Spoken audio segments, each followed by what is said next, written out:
A continuación vamos a tratar un tema muy importante como es alteraciones del crecimiento intrauterino, retardo del crecimiento, así como bajo peso al nacer. Vamos a tratar los puntos más importantes para que puedan darse cuenta que este tipo de alteraciones del crecimiento pueden tener repercusiones no solo en el recién nacido, sino también en la niñez y en la adultez de estos fetos.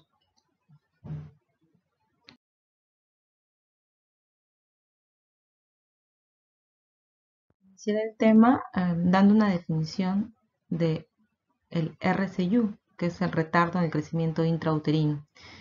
El RCU viene a ser la insuficiente expresión del potencial genético del crecimiento fetal. Es decir, nosotros desde que somos concebidos, ¿no? Tenemos un potencial hasta donde debemos llegar para crecer. Sin embargo, ¿qué sucede en estos pacientes? Que alguna noxa o algún elemento, alguna patología materna, alguna infección, alguna situación sucede durante el embarazo y no permite que este bebé que estaba proyectado para crecer, no sé, por ejemplo, pongamos 50 centímetros y no sé, 3.400 de peso, no llegue a ese potencial genético ya que ha habido una noxa, algún elemento que no le ha permitido cumplir ese potencial genético al que debería haber llegado. Entonces, eso se llama RCU. Tiene diferentes nombres en la literatura. Se los he colocado ahí para que eh, los tengan ahí de tal manera que cuando lean algún documento o ustedes quieran leer algún libro o alguna investigación que encuentren en internet, puedan tener conocimiento de que también se les llama de esas maneras. Algunos más antiguos que otros, pero bueno, en internet encontramos literatura de diferentes años, entonces siempre es bueno saber que estos son sinónimos de RCU. ¿Sí? Además, que tengo que decirles de que esta afectación durante el embarazo puede suceder en cualquier etapa del embarazo, ¿sí? En el primero, en el segundo, en el tercer trimestre, en cualquiera de ellos podría producir RCU y dependiendo de en qué momento suceda, van a ser las características clínicas del paciente, ¿no? Que ya luego en adelante lo vamos a ir mencionando. Continuando con las definiciones, tenemos la definición de PEG, que es pequeño para la edad gestacional. Es ese feto, perdón, que fue catalogado como un RCU durante el embarazo, ¿sí? Una vez que nace, ¿sí? Y no, con pruebas, obviamente, porque hay que hacer todos los valores antropométricos cuando nace un bebé, es decir, hay que pesarlo, hay que tallarlo, hay que tomarle el perímetro cefálico. Entonces, una vez que nace y compruebas que realmente el peso está por debajo del percentil 10 y o dos desviaciones estándar para su edad gestacional, que le has calculado, ¿no? Mediante algún método para calcular la edad gestacional que lo vamos a ver más adelante. Entonces, cuando este paciente que intraútero era RCU y una vez que nace, tú lo pesas, lo tallas, ¿no? Y esos valores se encuentran por debajo del percentil 10, nuevamente lo repito, entonces a ese paciente se le llama PEG, pequeño para la edad gestacional. Además, se deben tomar, como ya lo he mencionado, otros índices, como es la talla y el perímetro cefálico, que también nos van a ayudar a diferenciar el tipo de PEG que sea. Como veremos en la parte inferior, les he colocado en un grafiquito en donde dice los dos tipos de PEG que son los que normalmente usamos en el hospital, que es el PEG simétrico y el PEG asimétrico.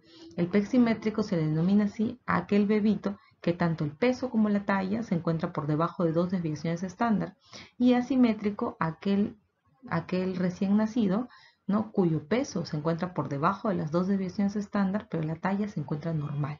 ¿Sí? ¿Eso qué quiere decir? Si analizamos un poquito, que el PEG simétrico, ¿sí? Probablemente haya tenido una afectación desde las primeras etapas del embarazo, de tal manera de que ha habido una disminución en el aporte nutricional durante todo el embarazo y ha hecho que crezca pequeño, pero proporcional en todo su cuerpecito. En cambio, el asimétrico nos hace pensar que la noxa o la afectación se ha dado luego, ¿no? En periodos más avanzados del embarazo, de tal manera de que ha logrado crecer probablemente más la cabecita y el cuerpito menos. Entonces es un bebito que ustedes lo ven y lo ven asimétrico. Y también se corrobora con la talla, ¿no? Que la talla es normal y el pesito es por debajo de las dos desviaciones estándar. Esta lámina la he creado para poder tener en cuenta de que en realidad son conceptos diferentes en diferentes momentos, como ya le he explicado, tanto el RCU como el PEG, pero se interrelacionan, ¿sí? Aquí pongo dos conceptos muy claros, como es, no todos los RCU son lo suficientemente pequeños para cumplir los requisitos para hacer PEG. Eso quiere decir que puede haber sido RCU durante la barriga, ¿sí? Durante el embarazo, ¿sí? Pero cuando nace probablemente no tenga los criterios para hacer PEG y sea un adecuado para la edad gestacional que le corresponde cuando nace. Entonces, no siempre un RCU va a terminar siendo PEG, ¿sí? Y a su vez, no todos los PEG se deben a una restricción del crecimiento intrauterino. Pueden haber pequeños para la edad gestacional por otras causas, por ejemplo, malformativas, ¿no? O por ejemplo, niños o bebitos que, o sea, su potencial genético es crecer así pequeños, ¿no? Entonces, realmente son términos que se interrelacionan, pero no siempre uno delimita que el otro va a suceder. O sea, no siempre todos los RCU van a ser PEG, ni todos los PEG se van a deber a una restricción de crecimiento intrauterino. Entonces hay que tener los conceptos muy claros, que ambos se interrelacionan, pero no es que uno lleve al otro sí o sí. Además, es necesario conocer que los pesos adecuados, no es necesario conocer que un bebé, un recién nacido con un peso adecuado al nacer, es aquel cuyo peso oscila entre 2.500 y 3.500 gramos, ¿sí? Se le denomina bajo peso al nacer a aquellos que pesan menos de 2.500 gramos, ¿sí? Muy bajo peso al nacer aquel que pesa menos de 1.500 gramos y extremadamente bajo peso al nacer aquel que pesa menos de 1 kilo, ¿sí? Eso quiere decir que muy aparte de que sean PEG o no, existen definiciones claras de que un recién nacido puede ser bajo peso al nacer, muy bajo peso al nacer o extremadamente bajo peso al nacer. Y eso no quita de que ese peso puede ser adecuado o no para la edad gestacional correspondiente. Por ejemplo, un bebé de 1,5 kg que tiene, no sé, pongámosle 32 semanas de edad gestacional, es 1.500, es muy bajo peso al nacer, ¿ya? Porque está en el límite, ¿no? Muy bajo peso al nacer, pero sin embargo pesa adecuadamente para esa edad gestacional. Espero que me puedan comprender. Terminando con las definiciones, vamos a observar o analizar un poco este gráfico que les he colocado, en donde tenemos en un eje, que es el eje inferior, tenemos las edades gestacionales que dividen a los recién nacidos en prematuros, a término y postérminos, ¿sí? De acuerdo a las semanas de gestación. Normalmente se considera un bebé mayor de 37 semanas un bebé a término y menos de 37 semanas un bebé prematuro. Postérmino, aquel mayor de 42 semanas, ¿sí? A su vez, en el otro eje tenemos pesos en gramos, ¿sí?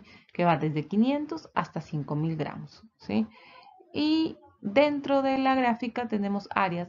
El área amarilla que le pertenece a bajo peso al nacer, el área rosada muy bajo peso al nacer, como les dije, menos de 1.500, y extremadamente bajo peso al nacer, menos de 1.000, ¿sí? A su vez se dan cuenta que está delimitado tres áreas en donde se encuentra el más inferior, que es pequeño para la edad gestacional, luego se encuentra adecuado para la edad gestacional en la parte central, que es entre el percentil 10 y el percentil 90, y grande para la edad gestacional por encima del percentil 90, ¿sí? Entonces, de acuerdo a la edad gestacional de tu bebé, de tu recién nacido, lo comparas con el peso y ahí vas a encontrar si es adecuado para la edad gestacional, pequeño o grande para la edad gestacional. Por otro lado, que no es motivo de la clase netamente, el hecho de que sea grande para la edad gestacional no necesariamente va a ser macrosómico, que es el otro tema. Macrosómico es un bebé que pesa más de 4 kilos, ¿sí? Pero puede pesar 3.800 y ser grande para la edad gestacional de acuerdo a la edad que le corresponde, que le han calculado con algún método al nacer. Es importante conocer o diagnosticar a tiempo un retardo en el crecimiento intrauterino. Aquí vamos a enumerar algunas de las causas que demuestran por qué es importante ello. La primera es la mortalidad fetal. Según se revisa en la evidencia, el 50% de muertes fetales en la prematuridad está asociado a RCU y el 20% de las muertes en los recién nacidos a término también está asociado a RCU. O sea, es alta la incidencia de mortalidad fetal. En cuanto a la mortalidad perinatal, se dice que aquellos recién nacidos que se encuentran por debajo del percentil 10 tienen 8 veces más riesgo de que exista algún tipo de mortalidad durante esta etapa. Y por debajo del percentil 3 tienen más de 20 veces el riesgo, ¿sí? Además, el siguiente punto es la morbilidad neonatal, es decir, el hecho de que el paciente tenga el antecedente de RSU ya nos debe hacer pensar que puede tener algún o podría tener algunas complicaciones al nacer y en los días subsiguientes al nacimiento. Dentro de ellas tenemos asfixia, depresión, acidosis, todo ello debido a que la placenta no solamente transporta nutrientes, sino también oxígeno. Entonces, al pasar pocos nutrientes, también pasa poco oxígeno, lo cual podría conllevar, no siempre, pero podría conllevar asfixia, depresión y acidosis, ¿no? Ahora, si esa hipoxia es severa, podría llevar también a convulsiones, a apneas. En cuanto a la hipotermia, es importante mencionar que estos pacientes hay que tener mucho cuidado, ya que tienen un área de superficie corporal relativamente grande en relación al peso, con un escaso panículo adiposo, por lo cual hay que tener mucho cuidado con brindarle el calor adecuado al nacer. Como siguiente punto, tenemos algunas características del desarrollo a largo plazo. Se ha demostrado que este antecedente de RCU ya marca el crecimiento físico de estos individuos, ¿no? O sea, durante la niñez, ya no van a crecer adecuadamente, ¿no? Está alterado el crecimiento físico de estos menores. Además, se ha demostrado que el coeficiente intelectual es menor a la media poblacional para la edad, ¿sí? Y como quinto punto son las consecuencias que se han asociado en la adultez, como por ejemplo el mayor riesgo de dislipidemias, asociado a ello mayor riesgo de síndrome metabólico, diabetes, hipertensión arterial y enfermedades cardiovasculares. Como veremos, múltiples razones que demuestran la importancia de conocer y por lo tanto exigirse diagnóstico a tiempo el RCU en los fetos. Clasificaciones para el RCU. Hay clasificaciones que le sirven más a los ginecólogos, a los ginecobstetras, que son los que diagnostican el RCU, y existen clasificaciones que de alguna manera nos sirven más a nosotros, los neonatólogos, en la atención inmediata del recién nacido. En este caso les he colocado ambas. Tengo la clasificación que le sirve un poquito más a los ginecobstetras, que es que lo divide en precoz y tardío. Ellos ponen un punto de corte que es 34 semanas. Precoz menos de 34 semanas y tardío más de 34 semanas. Como vemos acá, más frecuente aquel retardo en el crecimiento de forma tardía, ¿sí? Pero además, creo que las características las pueden leer ahí con tranquilidad cada uno de ustedes. Lo importante es que les sirve a ellos porque el diagnóstico antes de las 34 semanas es mucho más fácil, ¿sí? El meollo del asunto es hacer el seguimiento adecuado a estos pacientes que les han diagnosticado a tiempo RCU. Hay que hacer un seguimiento oportuno, ¿no? Para ver las posibles complicaciones que pueda tener. En cambio, el tardío es más difícil de diagnosticar, tiene signos más sutiles y eso hace de que el diagnóstico sea más complicado de este tipo de RCU. Lo demás ya lo vamos a ir comentando en las siguientes diapositivas. Clasificación que se asocia más a nuestra práctica como neonatólogos es que se divide en simétrico y asimétrico. Los ginecobstetras no les gusta esta clasificación, pero nosotros la usamos un poco más, ¿no? Entonces, de la misma manera, se asocia mucho al RCU precoz, el simétrico, y al RCU tardío, el asimétrico. Van a ver que las características son similares uno con el otro. Entonces, aquel RCU simétrico sucede aproximadamente un 20%, que dijimos igual en el RCU precoz era un porcentaje de 0,5%, ¿no? Y el asimétrico se da en su mayor parte, ¿no? Es un 80% de los pacientes con RCU que son asimétricos, ¿no? En cuanto al simétrico, talla, peso y perímetro cefálico están proporcionalmente reducidos. O sea, todo es chiquito, ¿sí? En cambio, en el asimétrico, tanto el perímetro cefálico como la talla son mayores que el peso. Entonces vas a ver un bebito que a la vista se ve asimétrico, ¿sí? La cabecita más grande, el cuerpito más pequeño, ¿no? En cuanto al simétrico, el crecimiento cerebral y corporal son menores de lo normal, o sea, todo ha crecido chiquito, nuevamente les digo. En cambio, en el asimétrico, como se ha dado después, el crecimiento cerebral ha sido normal, porque la afectación se ha dado después de la semana 28, tal y como vamos a ver en el siguiente dato, ¿no? Entonces, en el simétrico, el daño ocurre en las primeras etapas del embarazo, ¿no? Ya sea generalmente debido a una infección congénita tipo TORCH. Entonces, es lo primero que uno tiene que pensar cuando tienes un bebé, un recién nacido PEG simétrico, perdón. O alguna enfermedad genética o algún otro factor que haya tenido algún efecto directo en las primeras semanas del embarazo. Además, y en cuanto al asimétrico, ocurre tardíamente, ¿no? Después de las 28 semanas, generalmente asociado a insuficiencia útero-placentaria, o sea, ya la placenta envejece y ya no transporta la misma cantidad de nutrientes a partir de la semana 28. Malnutrición materna, ¿no? Que la mamá no se esté alimentando adecuadamente, o algún otro factor, pero que se dé después de la semana 28, ¿sí? El simétrico tiene bajo riesgo de asfixia perinatal porque se ha adaptado durante todo el embarazo a vivir con pocos nutrientes o poco oxígeno, se ha ido adaptando, ¿sí? Y también bajo riesgo de hipoglicemia porque todo su cuerpo se ha ido adaptando a vivir así. En cambio, el asimétrico, como ha estado viviendo la mitad del embarazo bien nutrido, bien oxigenado y todo, sí le afecta el hecho de que de un momento a otro tenga menos oxígeno, menos comidita, ¿no? Entonces tenemos que este bebé tiene más riesgo de asfixia y más riesgo de hipoglicemia. Causas de RCU son múltiples. Tenemos causas maternas, causas fetales y causas ovulares, ¿sí? En cuanto a las causas maternas, es cualquier patología o cualquier situación que afecte a la mamá durante el embarazo y por ende va a afectar también al feto, ¿no?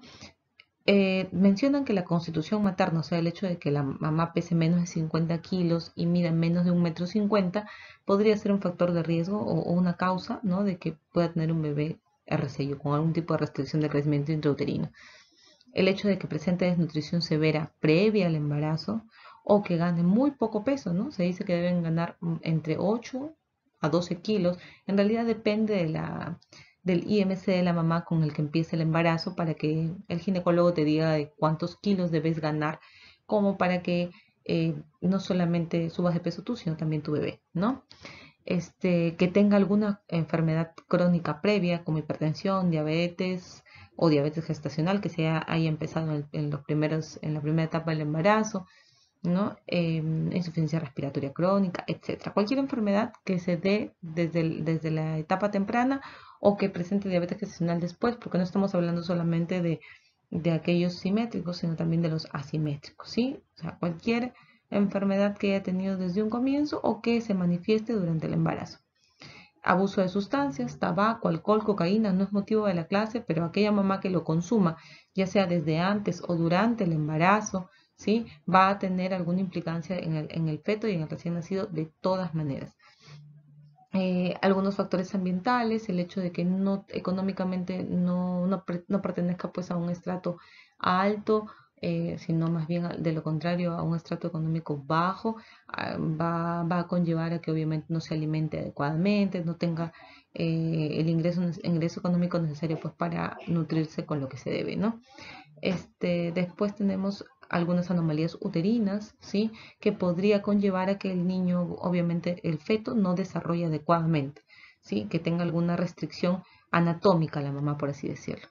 Infecciones durante el embarazo esto sí es importantísimo, el TORCH, ¿sí? El hecho de que TORCH sabemos que es toxoplasma, rubiola, citomegalovirus y herpes. Estas enfermedades, la más frecuente es el citomegalovirus, que se presenta durante el embarazo, ya sea en el primer, segundo o tercer trimestre. Suelen presentarse en su mayor frecuencia o tener mayor afectación, bueno, en el recién nacido, si se presentara en el primer trimestre del embarazo, les afecta mucho más y son aquellos niños que nacen PEG simétricos porque están asociados a esta afectación. Entonces, generalmente, de todos estos, de todo el TORCH, el más frecuente es el citomegalovirus. Y las mamás muchas veces ni saben que lo han tenido porque han tenido síntomas gripales o pseudogripales que pasaron desapercibidos y la mamá no sabe. Entonces, hay que estudiar eso en el recién nacido si es que tenemos un PEG simétrico.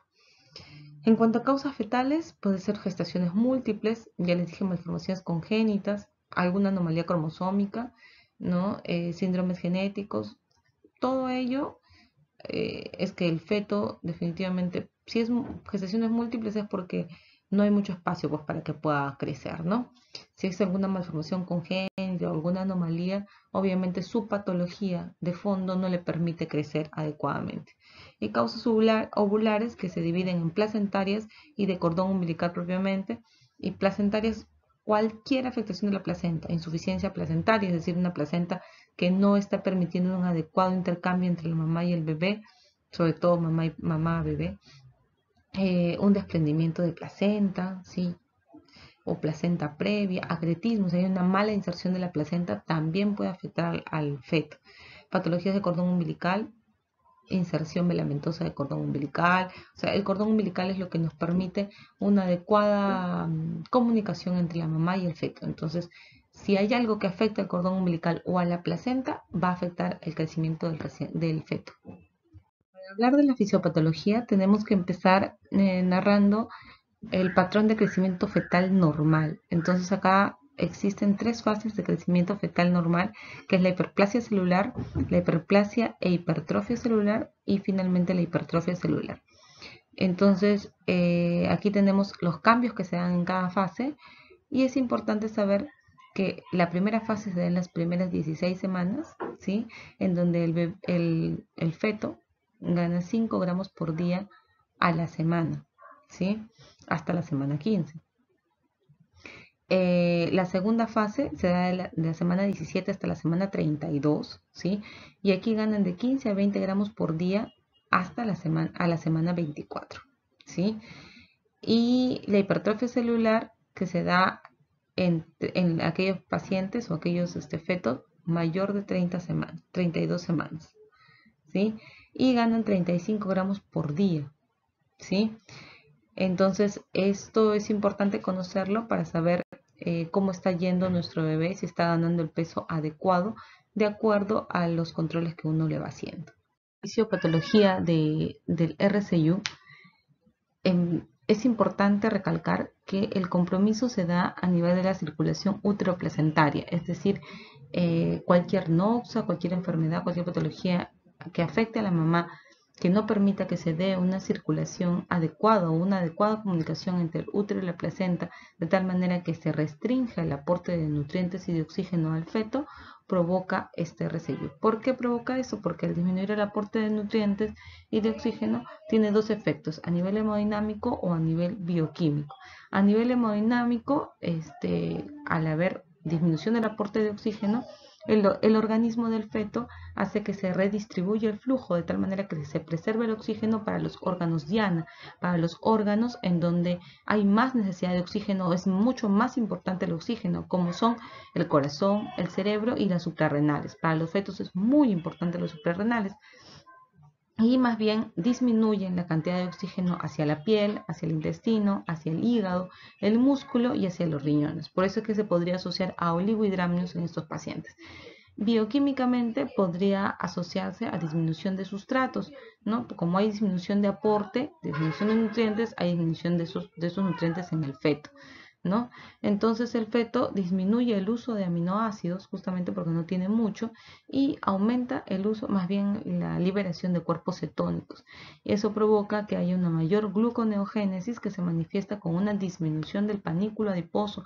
Por eso es que es muy importante que esos bebés cuando nacen reciban un adecuado manejo de la temperatura del nacer. Y además esto conlleva también a que haya una disminución en la longitud de los huesos largos. Diagnóstico es importante separar dos momentos. El diagnóstico durante el embarazo, que en realidad no nos compete a nosotros como neonatólogos, pero es importante tener una visión amplia, ¿no?, acerca de ello. Entonces hay que conocer, sí, conocer la historia clínica, ¿no?, identificar algunos factores de riesgo. Por eso es que es muy importante hacer la historia clínica neonatal antes, o sea, tener la lista con todos los factores de riesgo y otros elementos antes de que nazca el bebé para estar preparados de qué producto vamos a recibir. Entonces, por eso es muy importante la historia clínica de la mamá, ¿no?, que nos va a servir para saber qué producto vamos a recibir. A la mamá, el ginecólogo tiene que hacer un examen físico pues importante en donde haga maniobras de Leopold, o sea, un examen abdominal, mida bien la altura uterina, valore la ganancia de peso de acuerdo a las semanas, como ya hemos dicho, cómo van ganando el peso en las diferentes semanas de la gestación, en las semanas de embarazo, ¿sí? Y también evaluar el estado nutricional de la mamá. Además, hacer una ecografía obstétrica en donde vean la calidad de la placenta, ¿sí?, el ILA, o sea, el índice de líquido amniótico, si hay oligo o polidramnios, ¿no?, para que eso nos lo puedan decir a nosotros, los que vamos a recibir al bebé, y saber qué tipo de producto vamos a recibir. Nuevamente les repito. Al nacer, ¿qué debemos hacer con este bebé? Nace este bebé y hay que tener una edad gestacional exacta, o sea, hay que hacer un examen físico adecuado, ¿sí? Ya sea por un capurro o un Baller si es un prematuro, o hacer un examen físico pues exhaustivo para determinar la edad gestacional. Y luego tenemos que tomar medidas exactas de peso, talla y perímetro cefálico. Eso tiene que hacer la persona más idónea, la persona que esté capacitada en tomar estas medidas, porque es muy importante que sean bien tomadas para no tener diagnósticos inadecuados, ¿no? Y como tercer punto, hay que tener pues datos de una población latinoamericana, ¿no?, para relacionar edad gestacional con peso, talla y perímetro cefálico, para no estar usando pues tablas de otros países que son otras realidades y que podrían nuevamente hacernos tener diagnósticos inadecuados. Con el diagnóstico es importante tener claro que el cálculo de edad gestacional nos va a ayudar muchísimo, ¿no?, para tener diagnósticos exactos de PEG, ¿no?, RCU, etcétera. Por eso es que hay que determinar cómo hacemos el cálculo de edad gestacional del recién nacido. Uno, es importante tener en cuenta si existe FUR, ¿no?, si existe fecha de última regla, si la mamá realmente ha dado el dato de fecha de última regla. Si es importante, pues hay que creer, porque las mamás saben cuándo ha sido, si es que se acuerdan, realmente es fidedigno tomar en cuenta la fecha de última regla de la mamá. Hay un gran porcentaje de mamás que no tienen ni idea cuándo ha sido su fecha de última regla, entonces ahí sí pues tenemos que optar por otros métodos. El siguiente método es la ecografía del primer trimestre, que es la ecografía que nos da mayor seguridad, menos errores en cuanto a la edad gestacional, ¿sí? No todos tampoco tienen una ecografía en el primer trimestre. En nuestra realidad hay muchas mamás que se toman recién ecografía cuando ya tienen 32 semanas. Entonces a nosotros nos sirve una ecografía pues a las 12 semanas, ¿sí? Y no todos lo cumplen, pero ese sería el segundo método para determinar la edad gestacional. Y el tercer método, que es lo que hacemos nosotros los neonatólogos, es calcular mediante valoraciones clínicas, como son el capurro y el balar, ¿no?, que son nos ayudan, ¿no?, a determinar la edad gestacional, pero por evaluación clínica, que en la siguiente diapositiva lo vamos a detallar. A continuación vamos a detallar cómo se calcula la edad gestacional mediante el método de Capurro, que es lo más usado en los recién nacidos a término en nuestra práctica diaria. Este método toma en cuenta 5 ítems, como es la forma de la oreja, el tamaño de la glándula mamaria, la formación del pezón, la textura de la piel y los pliegues plantares. De acuerdo a las características clínicas del examen físico que tú realizas, existen algunos puntajes se suman los puntajes en estos 5 ítems y de acuerdo al puntaje que tienes, en la parte inferior tenemos unas tablitas donde dice puntajes, edad y edad gestacional, perdón.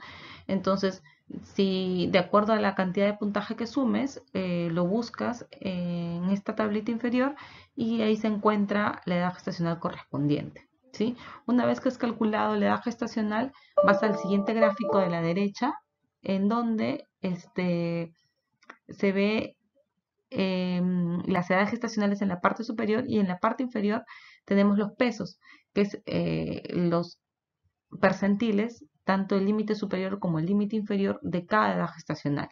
De tal manera de que si, por ejemplo, vamos a tratar de trabajar con un ejemplo para que ustedes lo entiendan un poquito más.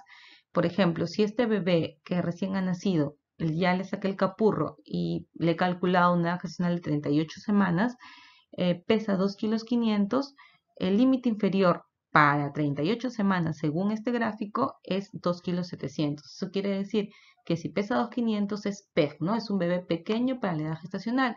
Lo siguiente que tenemos que hacer es determinar qué tipo de PEG es, si es un PEG simétrico o si es un PEG asimétrico. Para eso lo que tenemos que hacer es calcular el índice ponderal aplicando una fórmula. Esta fórmula consiste, tal y como está en esta diapositiva, el peso en gramos multiplicado por 100 y esto a su vez dividido entre la talla al cubo. Esto finalmente nos va a dar un índice ponderal, ¿sí? El cual lo vamos a buscar en el siguiente gráfico, que también se encuentra en la parte superior las edades gestacionales y en la parte inferior el índice ponderal para cada edad gestacional, ¿sí? Que es el percentil 10. Entonces, con este ejemplo de este recién nacido de 38 semanas que pesa 2,500, vamos a decir que mide 50 centímetros. Entonces, eso quiere decir que el peso es 2,500, o sea, vamos a poner 2,500 por 100 entre la talla al cubo. El resultado de esto es 2. Eso quiere decir que nos vamos al siguiente gráfico y dice 38 semanas y vemos el percentil 10 del índice ponderal, que es 2 punto algo. Eso quiere decir que el índice ponderal es menor al percentil 10, por tanto es un PEG simétrico. Entonces, los dos diagnósticos de este recién nacido es, uno, recién nacido a término de 38 semanas, y su segundo diagnóstico es que es un PEG simétrico. Importantísimo saber si es PEG simétrico o asimétrico, creo que ya lo hemos dicho, porque el PEG simétrico está más asociado a infecciones tipo TORCH, que hay que investigarlas, y además a complicaciones, ¿no?, que ya las hemos mencionado antes, más que el PEG asimétrico. Riesgos clínicos que podemos encontrar en estos pacientes, sobre todo en aquellos PEG severos, porque la mayoría de pequeños para gestacional, si son asimétricos, como les comenté, la cabeza se va a ver de diferente tamaño que el cuerpecito. Entonces eso va a ser lo mayor, pero en PEG severos, en aquellos bebitos que han estado mucho tiempo en la pancita, pero que han tenido RCU desde un comienzo del embarazo, ahí en ellos sí se va a observar muy marcado que el tamaño de la cabeza es mucho más grande que el cuerpo, ¿no? Además tienen muy poco tejido celular subcutáneo, o sea, se ven muy desnutridos, por así decirlo. O sea, así como ustedes imaginan un niño desnutrido, un bebé desnutrido se observa muy flaquito, ¿no? Piel seca, ¿sí? Y descamada, ahorita explico por qué en la siguiente diapositiva, y a menudo se puede observar un cordón umbilical muy delgadito, ¿no? En bebés a término o post-término, pero que han sido afectados por RCU, pueden encontrarse algunas suturas craneanas separadas, ¿sí? Fontanela anterior muy grande, las uñas largas, ¿no? Manos y pies que tienden a parecer también grandes para el tamaño del cuerpo. O sea, el crecimiento no ha sido adecuado, ¿no?, en estos bebés. De que la piel está descamada, ¿no? ¿Por qué? Porque estos fetos han estado expuestos al líquido amniótico, ¿no?, continuamente o por mucho tiempo. O sea, lo que pasa es que estos RCU a veces no se hacen un diagnóstico a tiempo o se hace un diagnóstico tardío, de tal manera que esos pacientes pasan mucho más tiempo de lo que deberían dentro de la barriga de la mamá. Entonces el líquido amniótico roza mucho tiempo la piel y hace que ésta se descame. Además, los surcos plantares aparecen muy profundos, o sea, eso demarca de que son mucho más maduros de lo que aparentan por su peso. O sea, es como que si fueran bebitos que nacen viejitos, ¿no? Pero la gestacional no le corresponde. El tejido mamario está reducido, ¿no? ¿Por qué? Porque el tejido mamario es tejido adiposo y hemos dicho que el tejido adiposo está disminuido.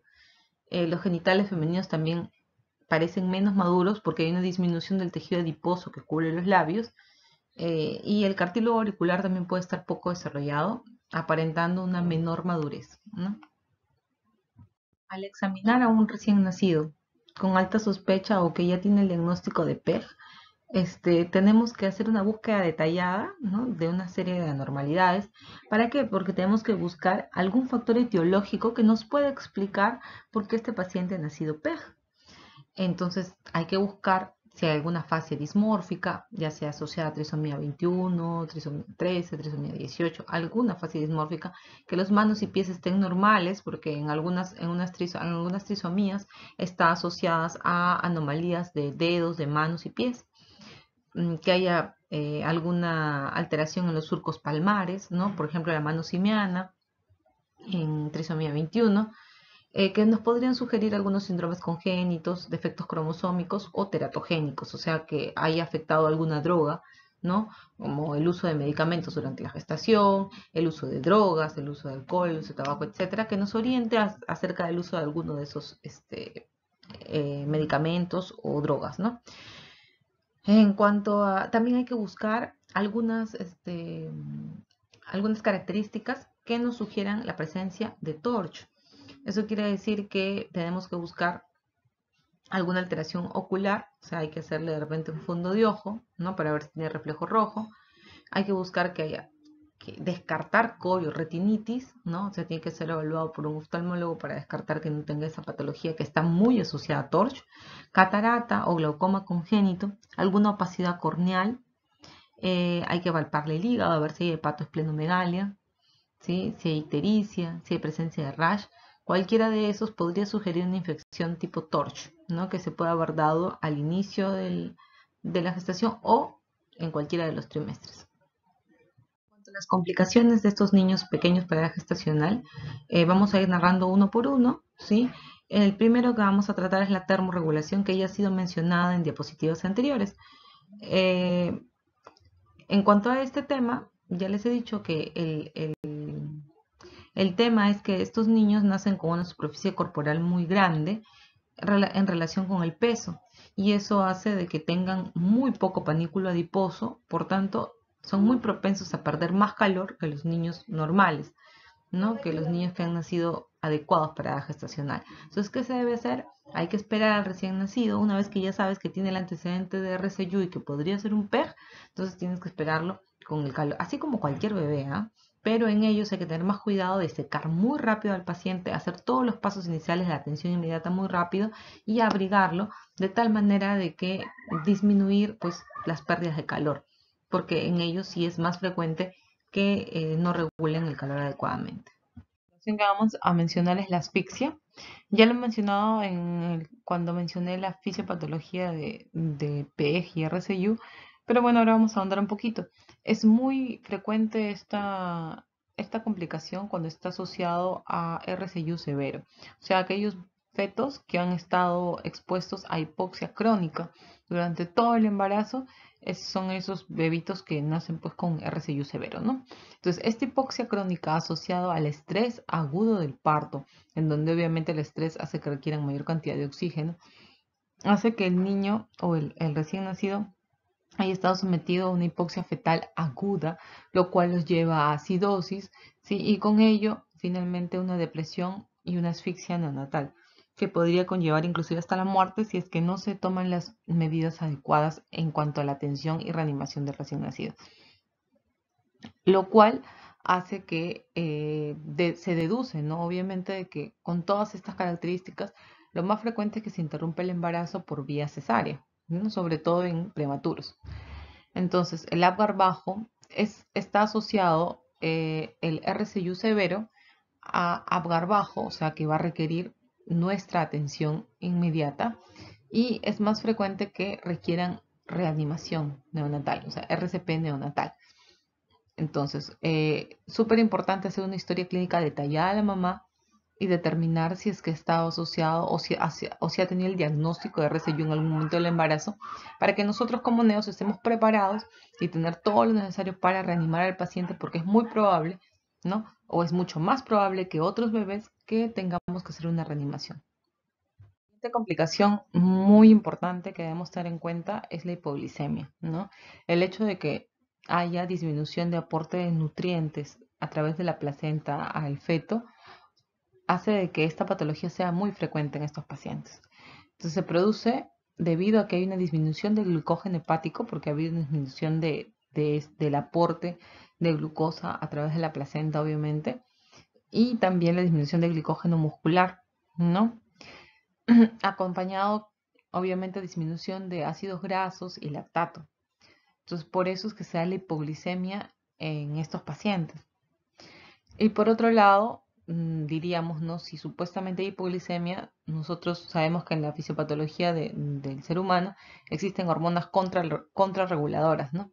Encima de eso, la liberación de catecolaminas es deficiente durante los periodos de hipoglicemia en estos pacientes porque todavía está inmaduro su eje. Entonces, una vez que tenemos un bebé que nace, que muy probablemente lo hayas tenido que reanimar, muy probablemente hayas tenido que darle calor adecuadamente, que ya lo hemos conversado, hay que pensar que este paciente podría ser hipoglicemia. Entonces, si normalmente tomas un hemoglucotés a las 2 horas a cualquier bebito, porque podría tener algún, algún riesgo de hipoglicemia, en este caso hay que tomarle un hemoglucotés a la hora de vida para diagnosticar a tiempo la hipoglicemia, porque la hipoglicemia puede tener muchos efectos en el recién nacido, desde muy leves, ¿no? En trastornos de succión o aumento de sueño, ¿no? Etcétera, hasta convulsiones y muerte. Entonces no podemos permitir mm, que no se diagnostique a tiempo la hipoglicemia, porque eso haría que no se trate adecuadamente y conllevar a múltiples complicaciones. Esta complicación es la poliglobulia.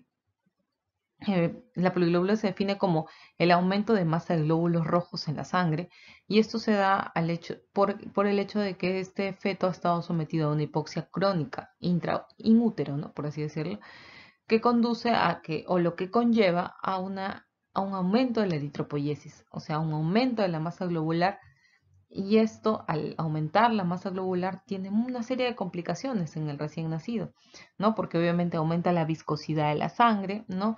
Y lo que nosotros conocemos también como policitemia. Poliglobulia es el aumento de masa globular y la policitemia es la enfermedad propiamente que tiene valores de hematocrito marcados. Por ejemplo, hematocrito mayor de 65% con síntomas, que ahorita vamos a ver qué síntomas podrían estar asociados y mayor de 70% sin síntomas. O sea, si el hematocrito está más de 70%, sí o sí debe ingresar a una unidad de cuidados intensivos o intermedios para ser manejado.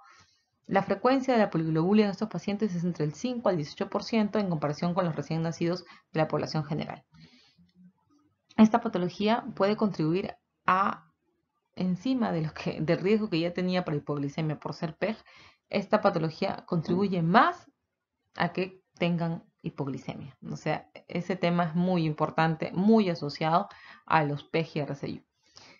Además, puede contribuir a la hipoxia y al aumento de riesgo de enterocolitis necrotizante. Entonces, hay que tener presente de que estos pacientes se complican con poliglobulias o policitemias. Una vez que nace un bebito, hay que estar pendiente, a las 24 horas hay que tomarle probablemente un control de hematocrito o estar pendiente del examen físico de no verlo muy rubicundo, porque es la clínica de una poliglobulia o de una policitemia, es que el paciente se ponga pletórico, ¿no? Entonces hay que observar en los días subsiguientes. Si observamos eso, hay que pedir un hematocrito central para poder diagnosticarlo y si es necesario tratarlo a tiempo. En cuanto a la inmunidad, se ha asociado a disminución de las cifras de linfocitos T y B al nacimiento. Sabemos muy bien que estos linfocitos son los que nos defienden, ¿no? Ante diferentes noxas o gérmenes que podrían afectar al recién nacido.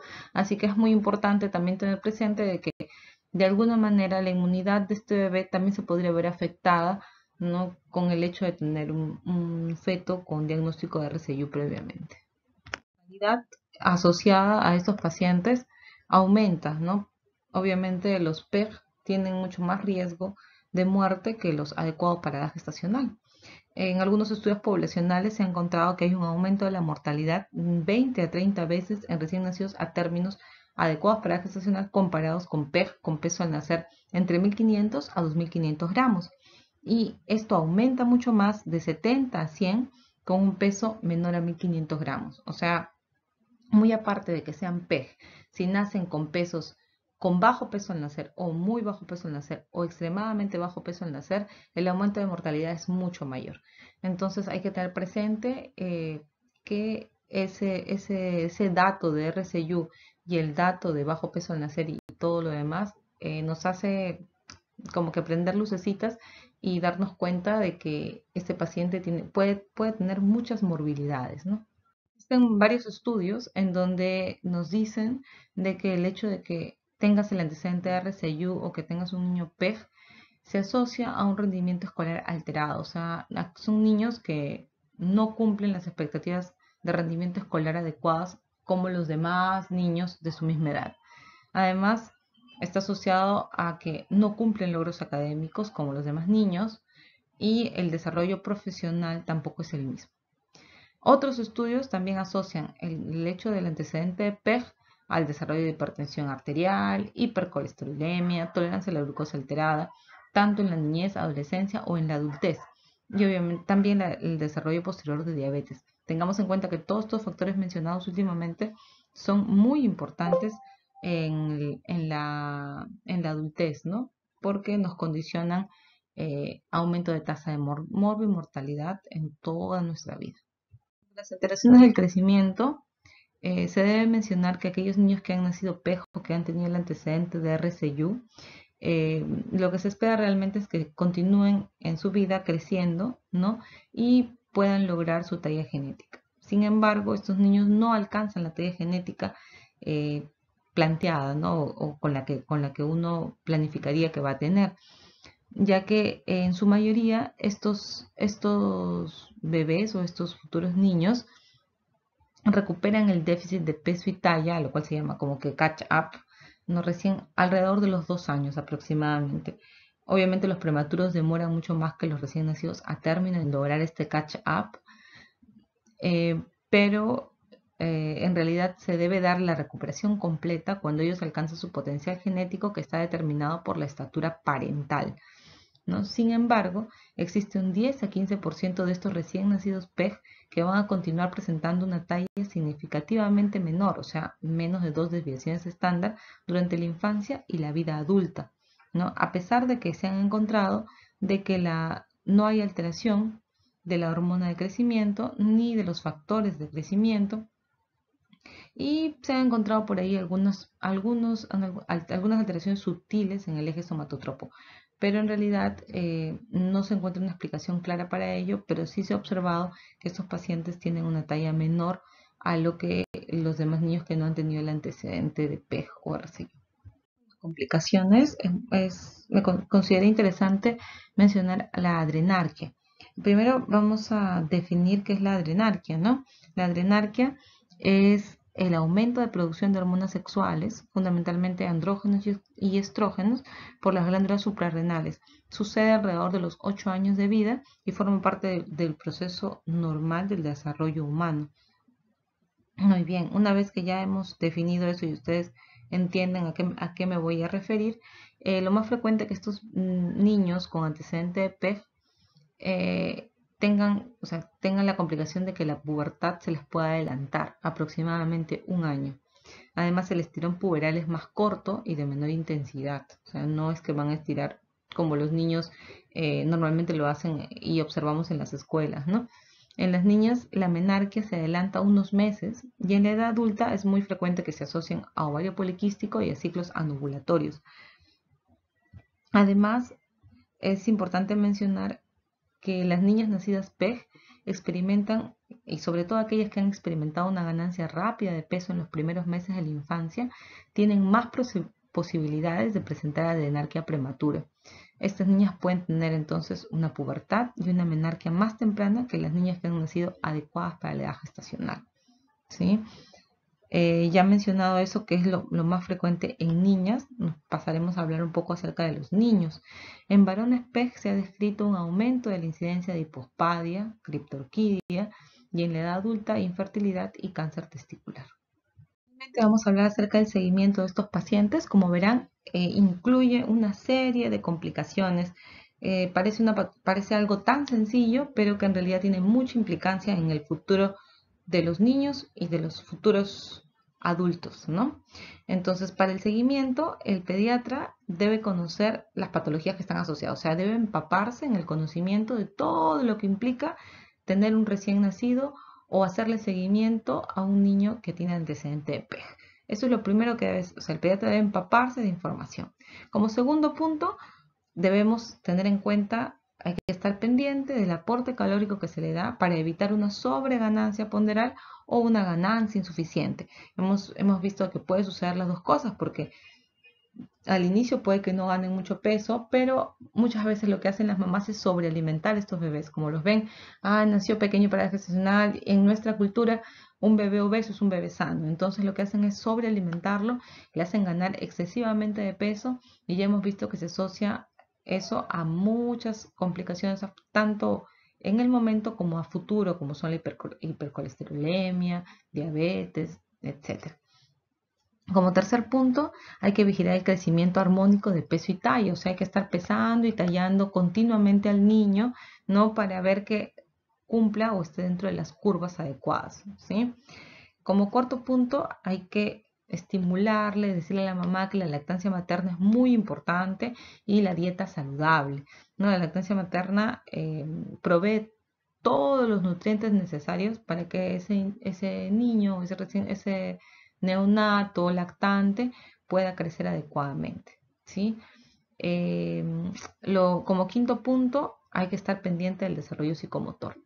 Hemos visto que se puede asociar a bajo rendimiento escolar, que se puede asociar a que no tengan logros profesionales adecuados, yo qué sé, pero hay que estar muy pendientes del desarrollo psicomotor, porque también hemos visto de que esta patología se puede asociar a alteraciones cromosómicas, genéticas, entonces no vaya a ser que por ahí se nos esté escapando alguna alteración del desarrollo psicomotor asociada a esto que ya nos haría pensar en alguna otra patología. Entonces hay que vigilar de cerca el desarrollo psicomotor y cada uno de los logros en los diferentes meses de vida.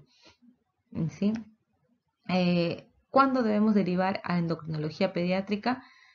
Cuando veamos niños PEG, ¿no? Que a los 4 años presenten la talla por debajo del percentil o del percentil 3 o menos 2 desviaciones estándar, ¿sí? Entonces ya a los 4 años hay que derivarlo definitivamente al endocrinólogo para que haga los estudios pertinentes y le dé el tratamiento indicado, ¿no? Que en este caso podría ser hormona de crecimiento, dependiendo de que si cumple o no los criterios que el subespecialista maneja.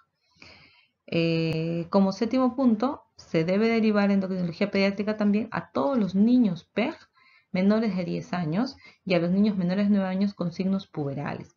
Entonces es importante porque mencioné la adrenarquia, entonces esto es manejado por endocrinología pediátrica. Entonces es importante derivarlos para que ellos hagan el examen correspondiente y den el manejo adecuado para que no tengan complicaciones a futuros estos niños.